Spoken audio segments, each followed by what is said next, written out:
Welcome to the AI Automations for Business podcast. We're your hosts, Katie and Noel, and we'll be discussing how you can use AI for your business along with the latest news, updates, and automations to help you stay ahead of the curve, allowing you to grow and scale your business more efficiently. Please be sure to subscribe, and I hope you enjoy this episode. Hello, welcome back for another episode with me, Katie, and... Hello, it's me again, it's Noel.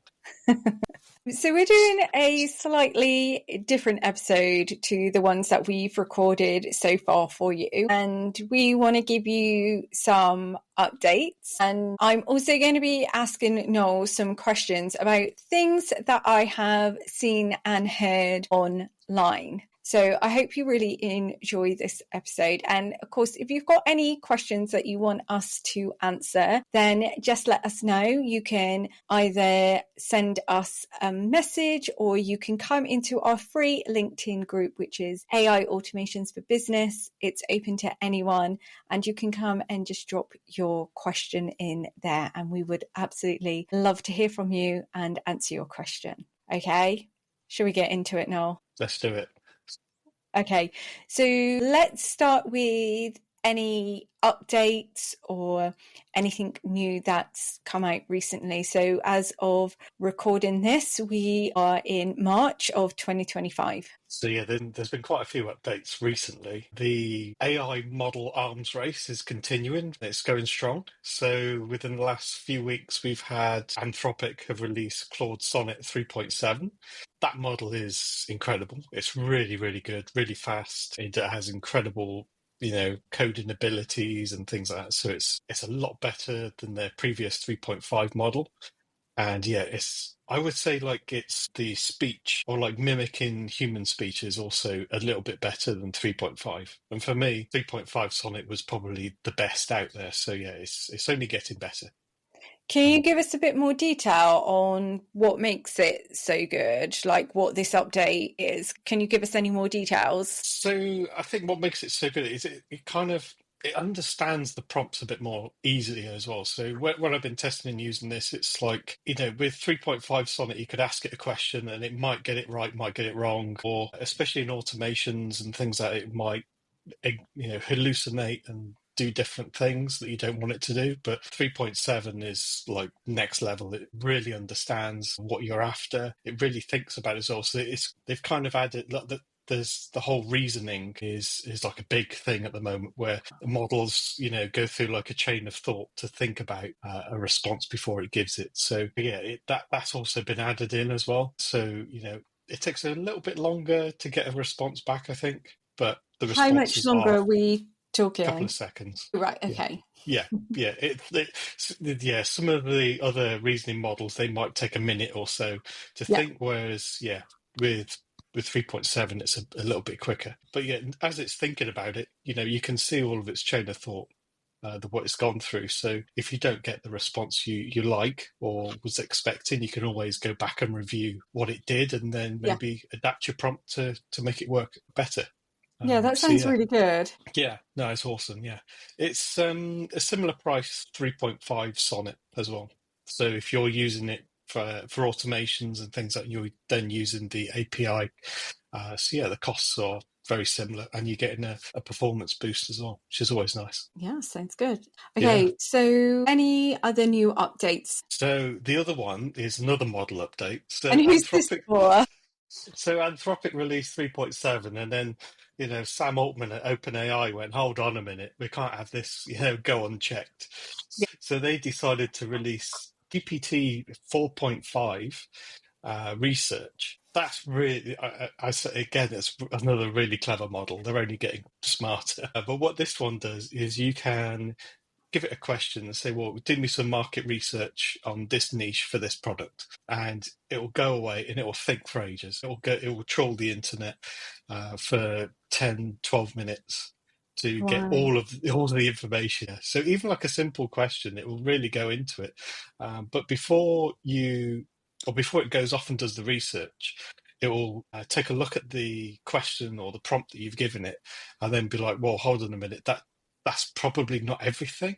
So it'll give you like a list of questions and say, well, if you're looking for research on this topic, have you thought about this? Are you interested in these different facts or whatever? Or, are these features of a product? Are they interesting to you? And then, you get the chance to like add in a bit more context. So yeah, you're not sat there waiting for 10 minutes for a response Yeah. to get something that you don't want. Yeah, that's not really the best thing, is it? But I'd say with 4.5, that's probably their best model for replicating human speech. So the response is far less robotic, which is, yeah, it's really nice to use. So yeah, that's that one. Yeah, little update. But yeah, Yeah. OpenAI did have one more though. Okay. Well, they haven't released it. They've talked about it. I'm not sure for me personally I would ever use it. I mean, I'm pretty sure you wouldn't want me to subscribe to it, but Oh they're gosh. going to What release is they're going to it? release like a super agent. So Okay. and they've been quoted as pricing it at $20,000 a month. I mean, they haven't released a. So do you know what's actually included in this 20,000 per month? They haven't really gone into all that much detail on it. They've just said they're going to release this agent. Yeah. It's going to the rumored price is 20K a month, but Yeah. yeah, no one really knows. Which is quite interesting, seeing as Meta recently announced that Mm. they're going to have a free AI agent across Yeah, Facebook, Instagram, and WhatsApp. yeah, and I And think I'm that I'm yeah. really like intrigued to see what that's going to look like and how it's going to perform. Yeah, no, that is an exciting one. But I think that one came out after the announcement that OpenAI did. So they've probably seen this ridiculous price tag and then gone, you know what, let's just do ours for free and everyone will use the hours. Yeah. Well, Zuckerberg likes to, I think, take inspiration from other platforms, and why not? I mean, Mm. and then he kind of puts his own spin on it, doesn't he? Yeah, yeah, yeah. He's making enough money somewhere else to let us have that for free. Yeah. Yeah. Thank you, Mr. Zuckerberg. We appreciate that. Yeah, So exactly. while we are on the subject of AI agents, Hmm. there's been a lot of noise on the internet, in particular YouTube, about people saying that AI agents are great, but actually they're not very consistent, they're not Hmm. reliable, because they only work a small percentage of the time. Yeah, so I've been using N8N and their AI agent, and they provide you like a really cool visualization of when a request goes into the agent. It will show you the mapping of where it's going to and from, so you can see it live and see it all thinking, which is great. But then during my testing, I got like a massive system prompt, really detailed, and even with that sort of level of detail, the agent would just be like, well, I could use the social media agent link within the tools, but I can't be bothered with that. I'll just make it up myself. It Oh, just completely ignores the tools. And we're like, well, no, that's not the point. no.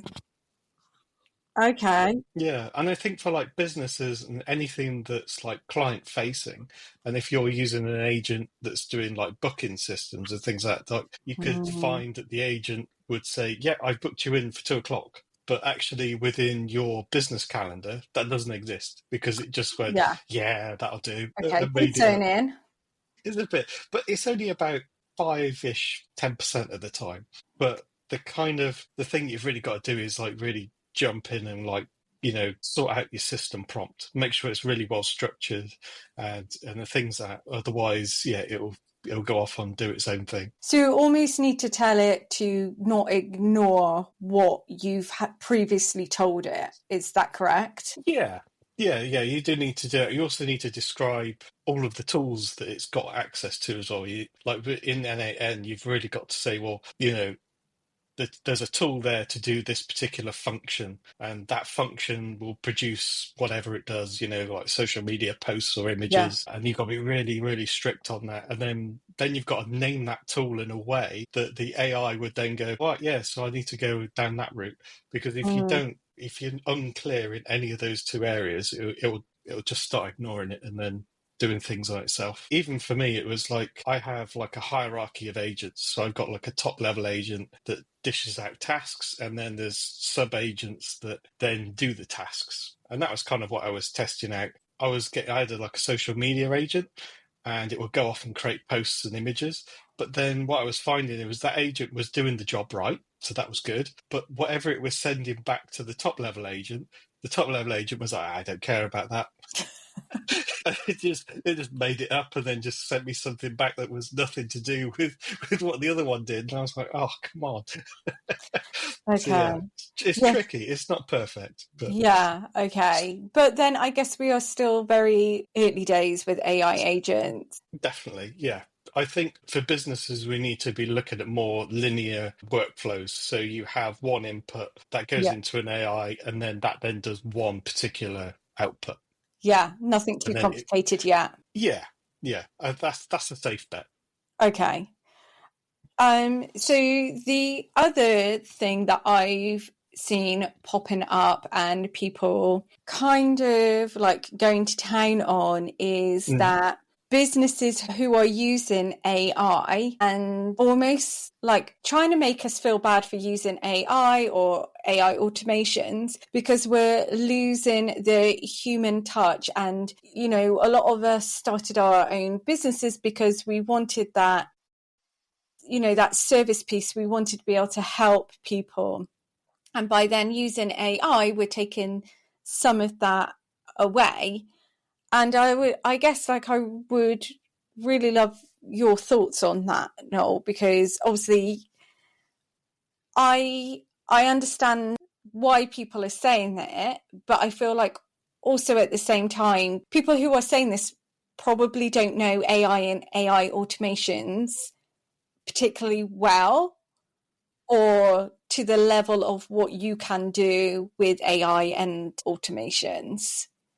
Yeah, I do get that with like the personal touch, and it's kind of subjective as well. So like some Yeah, customers would be like, I want to do this particular thing, and then you give them the output, and they're like, ah, that's not really, the kind of thing that we're looking for, and it's, it all really comes down to the prompt engineering, and that's where the secret key is. So like I've always said is like we shouldn't be automating absolutely everything within our mm, business. I mean, we've got to do something at some point. yeah, We can't just sit back and let AI just loose on absolutely everything. But there are certain tasks that with AI automations we can speed up.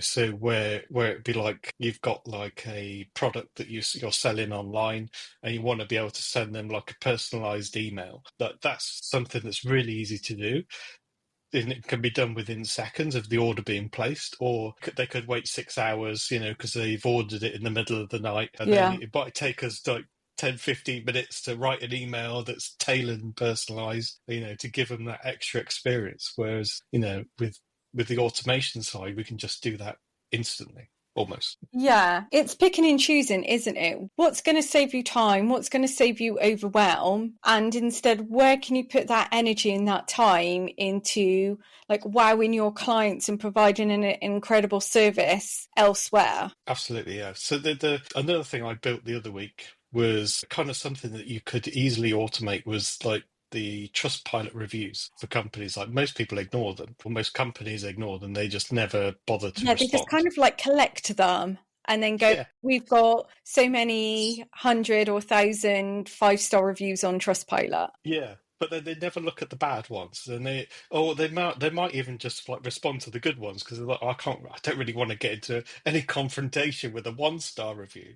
But Yeah, the system I built out as like a quick demo was it would go off and it would look at their reviews, and it would create like a series of reports. So that's the sort of thing that's like really good for AI automations, because you haven't got all the time in the world to go through and answer reviews, answer comments, but this AI would then just put it into a report, a couple of pages that you could read through and then go, oh, right, well, these are the things that I need to improve within my business to ensure mm, that everybody's getting the best, customer service, or, the best experience from using the services and things like that. So, there's little things like that that can, make a massive difference. And it doesn't take all that much effort to. Yeah, and I think as well, like with AI, if you're responding to, for example, the Trustpilot reviews, if you're, obviously it's very, very important, I think, even to reply to negative reviews, because that's where you can improve. And obviously you've then got that chance to make it better for the customer and have a completely different opinion and view of your business. Mm-hmm. But if you're like, oh, I don't even know how to start this is where AI can really help you. Yes, definitely. Like, I wouldn't know where to start. Yeah. But that's the thing, like for those who haven't done any customer service roles, like obviously I have done that, I've done it for my own businesses. I've done it in, retail. So, I understand like how to make it better for, the person who is complaining. But yeah, for someone who doesn't know where to start, or, it's, they're taking it personally, which you should never do, because it's not about you. It is about your business. Even if they are criticizing you, you can then go, okay, how can I make this better? Get AI to help you with that. And instead of having like, a really angry response that, other people are going to see and then go, do you know what? Because of how they've responded, I'm not going to touch their business. Yeah. And it doesn't matter what kind of business you have, the reviews and how you respond to them are so, so important. Yeah. And another thing I built into that automation was also, the demo I did was on energy companies in the UK. So I was posing as like, I was the company Octopus Energy, and I was looking like British Gas, EDF, OVO, and other ones like that. So not only was I looking internally at the reviews that, I was getting in per se, but then I was also then going off and then looking at other companies' reviews, my competitors, and then going, right, well, what have they done good? What are they doing bad? How do we, how can we make things even better for our customers and maybe steal some away from somebody else? And that could be done in any sector, where there's, you've got lots of reviews and stuff going on. So yeah. Yeah, I think that report was quite powerful. But yeah, I've already got a couple of people wanting to buy that off me already. Yeah, I bet. If anyone wants help with their Trustpilot reviews, I won't write them myself, don't worry. go and see Noel. Okay, so is there any other updates or anything else that you feel that you want to answer on this episode, Noel? So there's a couple of things. One of the biggest tool that I use really is make.com. For all the automations, and they've got some incredible tools coming out soon. And I've been very lucky to get early access to all of their new tools that are coming out, and they're incredible. So I guess I'll go through them one at a time, but the first one is really important. It's called Human in the Loop. So what that does is you can input that into your automation, and what it does is it will then create like a dummy web page, and then you can then put all of the information that you would like the human to review.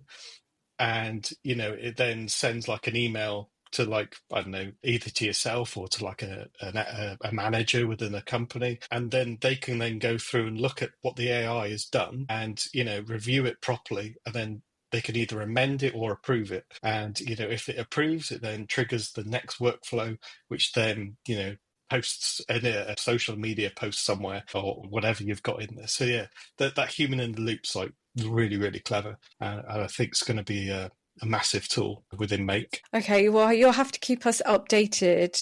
Definitely, yeah. Yeah, and let us know what you've managed to build with it and things like that. Yeah, but Make also have their own AI tools that I've got access to as well. So when I went to Make Waves, their annual conference last year, they showed some of their AI tools there, and it's like they can see like most people that are using Make.com are using OpenAI's module. So they're like, well, obviously this is kind of a big trend. So they've built like their own like sentiment analysis AI kind of thing. So I use that within the reviews so I could work out what was the positive, neutral, or negative. It would automatically do that. There was things that you can categorize text that goes in. So again, for that review one, I was then going, well, what team would that most suit? Would it be, the sales team, the support team?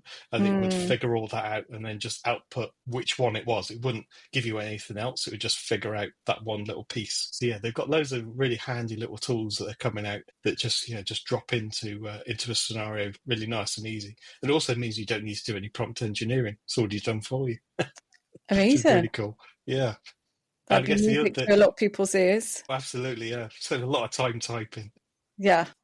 And then the last one is something that they've called the grid. And the grid? The Instagram grid? No, it's not as cool as that. But it might be. It is to me. But basically, with Make.com, I built a web app which has 80 scenarios which are all kind of interlinked together. They all interlink into the same sort of database and things like that. So it was quite complicated. But the one thing I was lacking was like an overall view. And what the grid does is it allows you to have like a 3D view of how everything within your scenarios are all interlinking. So if you've got any sort of issues, you're like, well, why isn't this going from this scenario to the next one? You could look in the grid and then it will go, it shows you in real time where things are going to and from, and whether the data's going in and out or just one way. Yeah, it's incredibly clever. But yeah, they showed that at the conference, and I had to go on while I was there. But yeah, now I've got access myself. It's really impressive. Yeah. Okay, again, you'll have to keep us updated. Yeah, definitely. Yeah. A lot of people in this automation space are really excited by the grid just because it looks cool. Yeah. Okay. They can't really work out really what the use case is, but okay, they like it because it looks nice. Yeah, well, definitely keep us updated now. Yeah, 100% will do. Thank you so much for listening to this week's podcast episode. If you've liked it, please subscribe and feel free to leave us a review. And we will catch you next week for another episode.